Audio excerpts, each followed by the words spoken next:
اما بعد،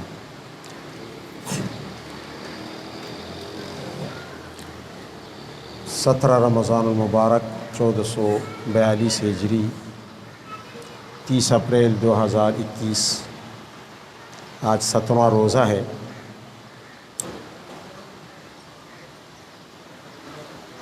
اہل سنت والجماعت کے 4 مذاہب ہیں فقہی: حنفی، شافعی، مالکی، حنبلی۔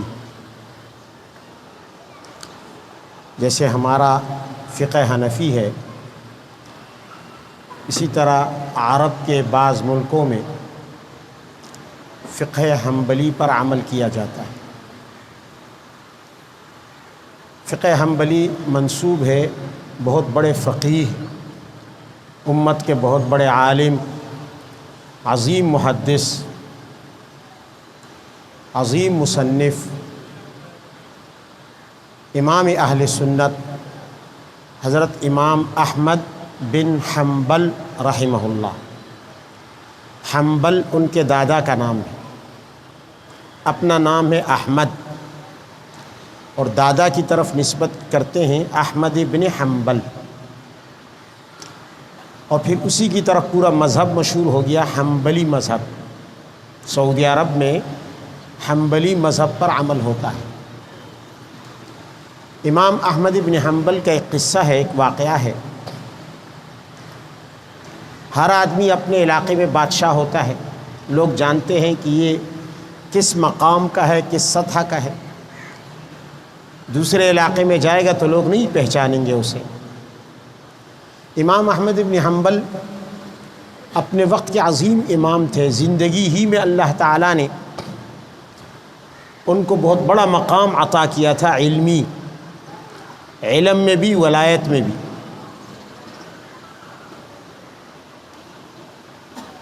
لیکن بہرحال انسان کے ساتھ کبھی کبھی عجیب واقعات ہوتے ہیں۔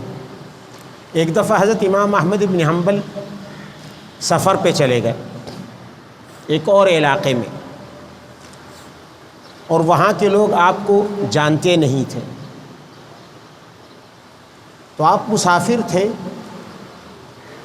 رات کا وقت ہوا تو آپ نے سوچا کہ چلو مسجد میں رات گزار لوں گا، مسافر ہوں۔ اب مسجد میں آپ رات گزارنے لگے تو مسجد کا جو خادم تھا اس نے آپ کو مسجد میں رات گزارنے سے روک دی۔ آپ رات نہیں گزار سکتے۔ آپ نے اس سے بات چیت کی اور کہا کہ بھائی میں مسافر ہوں، رات گزارنے دو، صبح چلا جاؤں گا۔ اس نے کہا نہیں، بس اجازت نہیں ہے۔ وہ ذرا کڑک دماغ اور کڑک مزاج کا انسان تھا۔ آپ نے اسے بہت سمجھایا کہ بھائی مسافر ہوں، ایک رات کا مسئلہ ہے۔ اس نے کہا نہیں۔ آپ نے کہا ٹھیک ہے، آپ مسجد کے جہاں جوتے لوگ اتارتے ہیں وہاں جا کے آپ تشریف فرما ہو گئے اور وہاں آرام کرنے لگ گئے۔ وہ آدمی وہاں سے آ کے آپ کو کپڑوں سے کھینچنے لگا کہ میں تو یہاں بھی نہیں چھوڑوں گا۔ آپ نے کہا بھئی یہ تو جوتے اتارنے کی جگہ ہے، مسجد سے باہر ہے، آپ کو کیا اعتراض ہو سکتا ہے؟ اس نے کہا نہیں، مجھے نہیں چھوڑنا آپ، اور آپ کو کھینچنے لگا، زور زبردستی کرنے لگ گیا۔ سامنے ایک نان بائی تھا، تنور میں روٹیاں لگانے والا،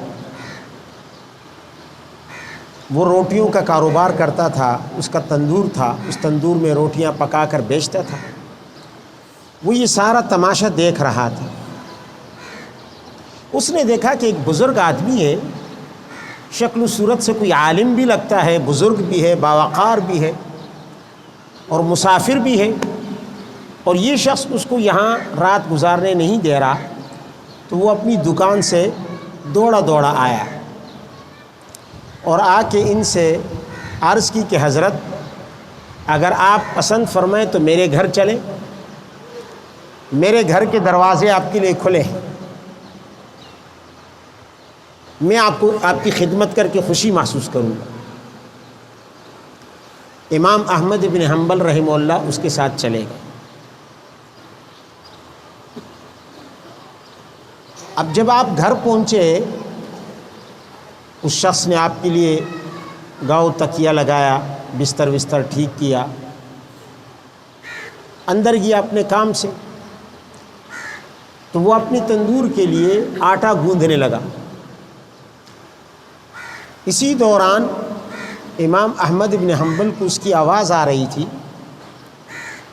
اور وہ آٹا گوندھتے گوندھتے کثرت کے ساتھ زور زور سے استغفار پڑھتا، استغفر اللہ ربی من کل ذنب، استغفر اللہ۔ مسلسل کام بھی کر رہا ہے، استغفار بھی پڑھ رہا ہے،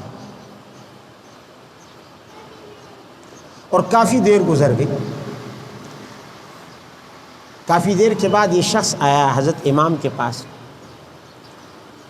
تو آپ نے اس سے پوچھا، بھیا آپ اندر آٹا گوندھ رہے تھے تو ساتھ ساتھ استغفار پڑھ رہے تھے، کیا یہ آپ کی عادت ہے؟ اس نے کہا جی حضور، میری زندگی کا یہ معمول ہے کہ میں اٹھتے بیٹھتے چلتے پھرتے کام کرتے میں منہ بند نہیں رکھتا، ہر وقت استغفار کرتا رہتا۔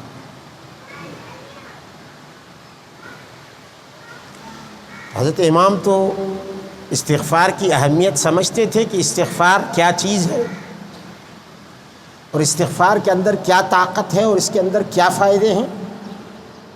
امام احمد بن حنبل رحمہ اللہ نے باوجود جاننے کے، اس کی زبان سے سننے کے لیے اس سے پوچھا کہ بھائی یہ تو بتاؤ، اتنی کثرت سے تم استغفار کرتے ہو تو استغفار کا کوئی فائدہ بھی دیکھا ہے زندگی میں؟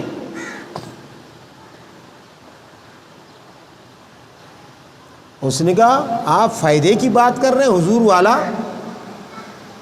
استغفار کی سب سے بڑی برکت میں نے یہ دیکھی ہے کہ زندگی میں اب تک میں نے جتنی دعائیں مانگی ہیں سب قبول ہو گئی ہیں، جو دعا مانگتا ہوں قبول ہو جاتی ہے، صرف ایک دعا ابھی تک قبول نہیں ہوئی اور برسوں سے مانگ رہا ہوں، برسوں سے دعا مانگ رہا ہوں اور ابھی تک قبول نہیں ہوئی، باقی ہر دعا قبول ہوئی ہے۔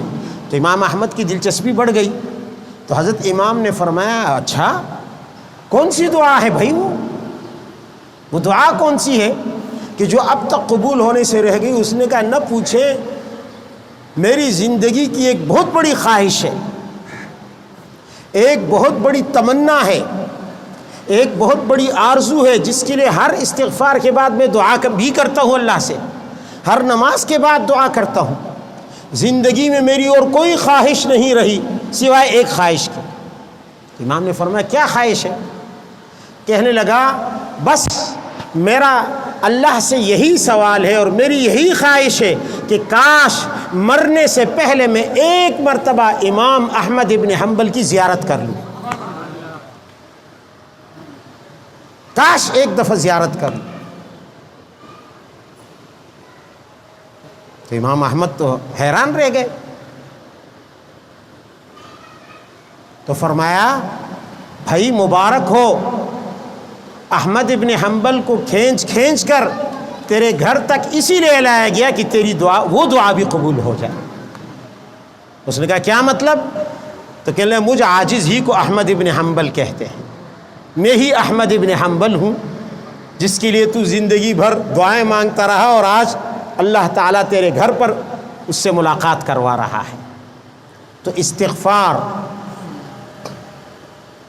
اتنی بڑی دولت ہے کہ گناہ اس سے معاف ہوتے ہیں، بارشیں اس سے برستی ہیں، اولاد اس سے ملتی ہے، دولت اس سے ملتی ہے، اور یہ قرآن عظیم نے کہا فَقُلْتُ اسْتَغْفِرُوا رَبَّكُمْ إِنَّهُ كَانَ غَفَّارًا يُرْسِلِ السَّمَاءَ عَلَيْكُمْ مِدْرَارًا وَيُمْدِدْكُمْ بِأَمْوَالٍ وَبَنِينَ وَيَجْعَلْ لَكُمْ جَنَّاتٍ وَيَجْعَلْ لَكُمْ أَنْهَارًا۔ تم استغفار کیا کرو، اللہ ہر دولت سے نوازے گا، ہر نعمت سے نوازے گا۔ اللہ تعالی ہمیں بھی استغفار کی توفیق عطا فرمائے۔ وآخر دعوانا الحمدللہ رب العالمین۔